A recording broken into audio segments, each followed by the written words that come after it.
Hello बच्चों, let's read the question. The question says a mixture of N2N argon gas in a cylinder contain 7 gram of N2 and 8 gram of argon.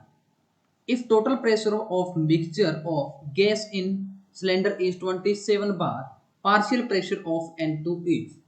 तो हमें यहाँ पे क्या है, total pressure दे रखा है, पार्शियल प्रेशर पूछा है। दो गैस का मिक्सर है N2 एंड आर्गन गैस का। तो चलिए क्वेश्चन को सोल्व करते हैं। तो सबसे पहले हम बात करते हैं यहाँ पे की कंसेप्ट की। तो वो क्या यूज होगा हमारे पास, that is Dalton's law. Dalton's law use करेंगे।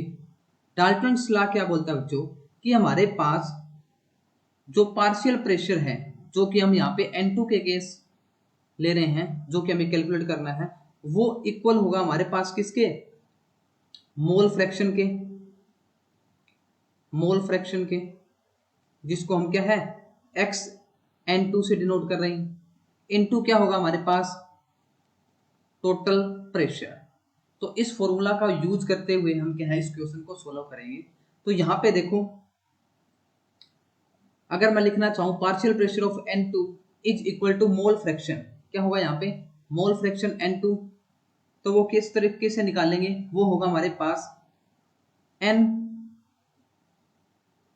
N2 यानी कि moles of N2 upon total moles, यानी कि moles of N2 plus moles of argon into क्या हो जाएगा, टोटल प्रेशर।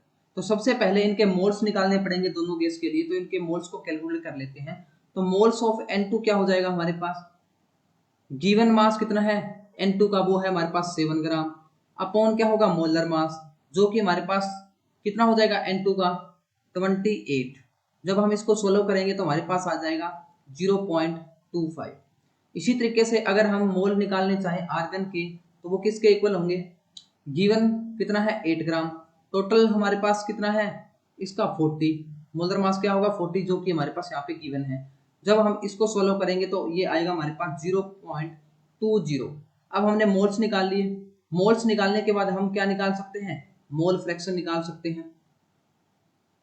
अगर हम मोल फ्रैक्शन निकालें तो वो किसके इक्वल हो जाएगा, N2 के लिए मोल फ्रैक्शन निकालेंगे तो वो क्या होगा 0.25, यानी कि moles of N2 upon 0.25 moles of N2 plus moles of argon कितने हमारे पास 0.20। तो जब हम इसको सॉल्व करेंगे तो ये हमारे पास क्या आएगा 0.25 अपॉन क्या होगा 0.45। जब हम इसको सॉल्व करेंगे तो ये अप्रोक्सीमेटली हमारे पास 0.55 के इक्वल आ गया। तो ये हमारे पास क्या आ गया, मोल फ्रैक्शन की वैल्यू आ गई। सिंपल ये इस फॉर्मूले के अंदर पुट करेंगे तो हमारे पास क्या होगा, partial pressure of N2 is equal to क्या होगा 0.55 इनटू टोटल जो हमारे पास दे रखा है प्रेशर, वो कितना है 27 बार है, 27। तो जब हम इसको मल्टीप्लाई करेंगे तो ये हमारे पास आएगा 14.85। जब हम इसको राउंड ऑफ करेंगे तो ये हमारे पास अप्रोक्सीमेटली क्या आ जाएगा 15 के इक्वल आ जाएगा, 15 बार। तो अगर हम ऑप्शन की बात करें तो ए ऑप्शन में दे रखा है हमारे पास 15 बार, तो ए हमारा करेक्ट आंसर हो जाएगा। I hope you understood the concept.